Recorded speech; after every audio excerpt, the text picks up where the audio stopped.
factored by grouping whenever you factored a polynomial before. Let's go down and fill in some blanks. Sometimes a polynomial will have 4 terms, and you will be asked to factor. I have approximately 4 steps for you to follow. The first step always, before even step 1, make sure that you look for a GCF. If you can pull one out, pull out a GCF.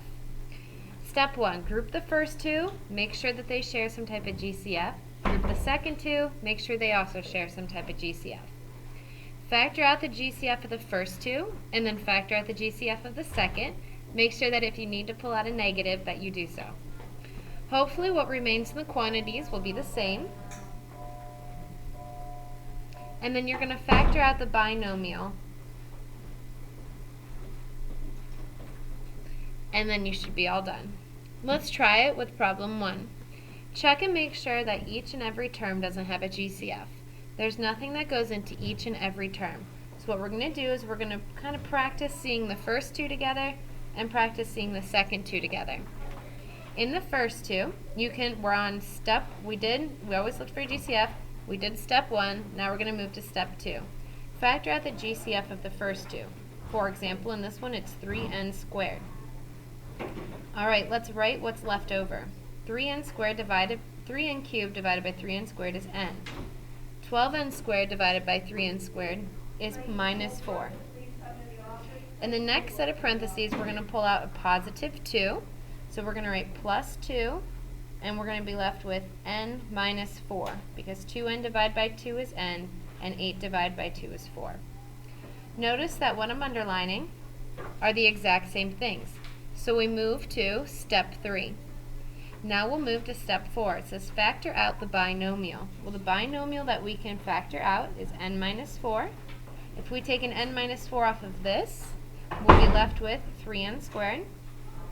If we take an n minus 4 off of this, we'll be left with plus 2.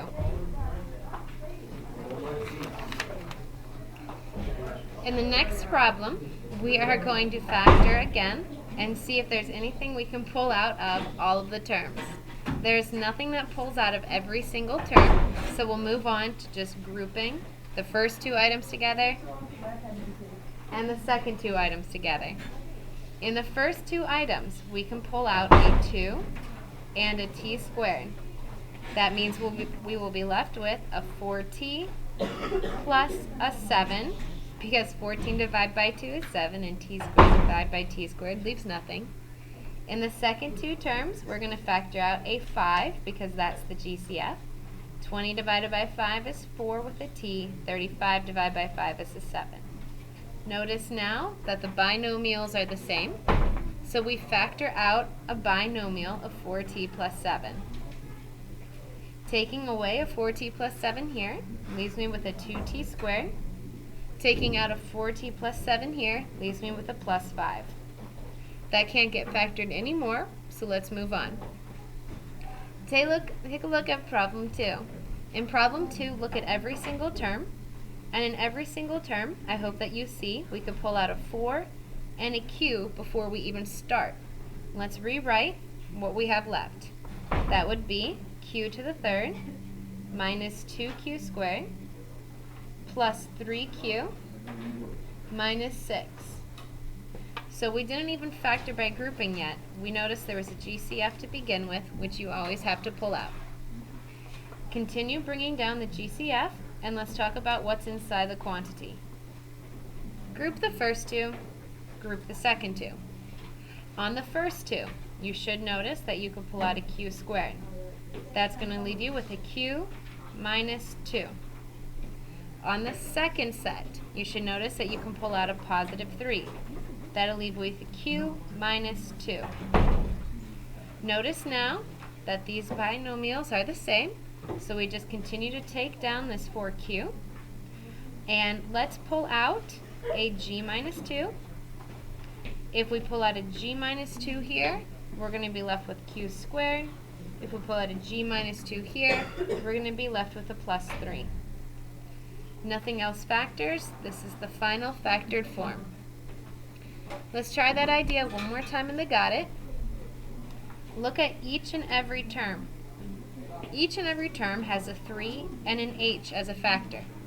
So before I even start, I had to pull out the GCF. Let's write what we're going to be left with. 6 divided by 3, and h to the 4th divided by h becomes 2h to the 3rd. Plus 9 divided by 3 is 3, h cubed divided by h is h squared. Plus 12 divided by 3 is 4 with an h left over, and 18 divided by 3 is 6. Bring down the GCF, and let's factor the first two things and the second two things. What goes into 2h cubed and 3h squared? An h squared. That will leave you with 2h plus 3. What goes into 4h and 6? Hopefully a 2. That will leave you with 2h plus 3. Notice how our binomials match. We're going to carry down the GCF from the front. We're going to pull out the 2h plus 3. Pull out the 2h plus 3 from here. You're left with h squared. Pull out the 2h plus 3 from here. You're left with plus 2. And that is the final factored form of that polynomial.